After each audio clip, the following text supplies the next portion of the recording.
Se concede ahora el uso de la tribuna a la senadora Gabriela Cuevas Barrón, del Grupo Parlamentario del Partido Acción Nacional, para presentar un proyecto de decreto por el que se reforma el artículo 11 constitucional.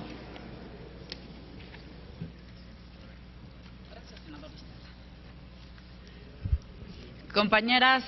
y compañeros senadores, así como comentaba mi compañera Mariana la importancia de reformar el artículo 11 constitucional en materia de migración, también lo es fundamental reformar este artículo en materia de refugio y de asilo. ¿Esto por qué? Primero, porque si bien nuestro país ha sido ejemplo de generosidad, de apertura y de solidaridad con muchas otras naciones y pueblos, lo cierto es que últimamente nuestra Constitución no está armonizada ni con los instrumentos internacionales, pero tampoco con nuestra propia legislación secundaria. Como todos sabemos, el 27 de enero de 2011 se publicó la Ley sobre Refugiados y Protección Complementaria,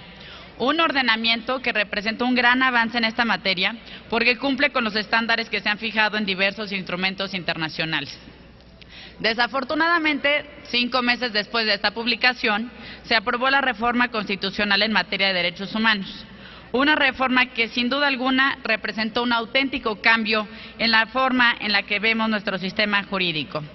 Pero a pesar de ello, la redacción que prevalece y que es la vigente en el artículo 11, pues fue una redacción que acabó más bien peloteada entre las cámaras en aquella reforma y buscando que se conservara el espíritu más importante, que era precisamente incorporar esta figura de derechos humanos a la Constitución. No quedó una figura que le dé certeza ni al Estado mexicano, pero tampoco a las personas en materia de asilo y refugio. ¿Por qué digo que es desafortunada? Porque la redacción de este artículo implicó un retroceso en la materia de asilo, debido a que no es congruente con las definiciones contenidas en la ley secundaria, pero tampoco se basa en las definiciones consagradas en el derecho internacional de los refugiados. Actualmente el artículo 11 establece que el llamado asilo diplomático es un derecho, cuando en realidad es una potestad de los estados dar o no asilo político a quien lo solicita.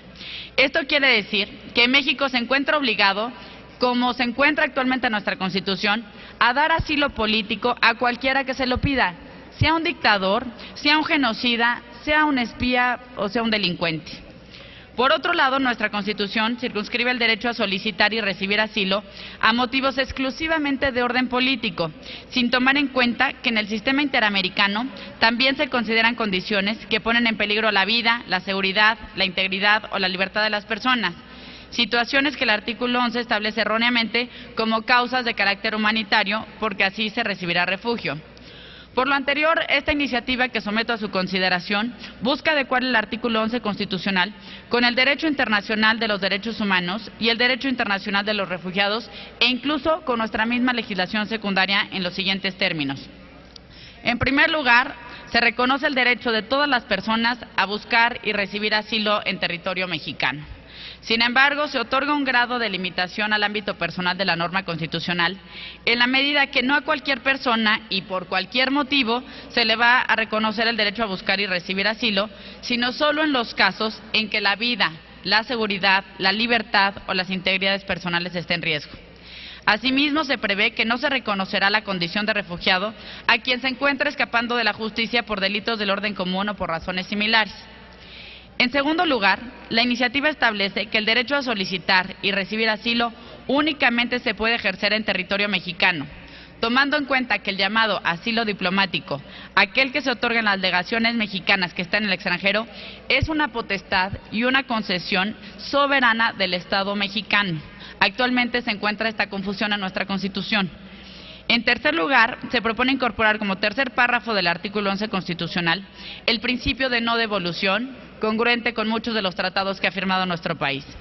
Este principio prevé que el Estado mexicano no podrá expulsar, devolver o poner en modo alguno a un solicitante de asilo o cualquier persona en las fronteras de territorios donde su vida o su libertad peligre por causa de su raza, religión, nacionalidad, pertenencia a determinado grupo social, opiniones políticas, violencia generalizada, agresión extranjera, conflictos internos, violación masiva de los derechos humanos u otras circunstancias que hayan perturbado gravemente el orden público. En síntesis, compañeras y compañeros legisladores, con estas modificaciones armonizaremos nuestra Constitución con diversos instrumentos internacionales y seguiremos honrando la tradición de nuestro país de recibir y dar cobijo a quienes son perseguidos en otras naciones. No existe, como diría Luis Ortiz Monasterio, un indicador más preciso en el ámbito de los derechos humanos que la política de asilo y refugio para clasificar los genuinos sentimientos de un pueblo y la verdadera cara de un régimen político dado. Por lo anteriormente expuesto, considero de la mayor importancia esta iniciativa, de manera que México, si bien sea ejemplo para apoyar a las personas que así lo necesitan y que escapan de circunstancias donde hasta su vida puede correr peligro, también es realidad que México no tiene por qué ser hogar de dictadores, genocidas o asesinos. Es cuanto. Túrnese a las Comisiones Unidas de Puntos Constitucionales y de Estudios Legislativos, segunda.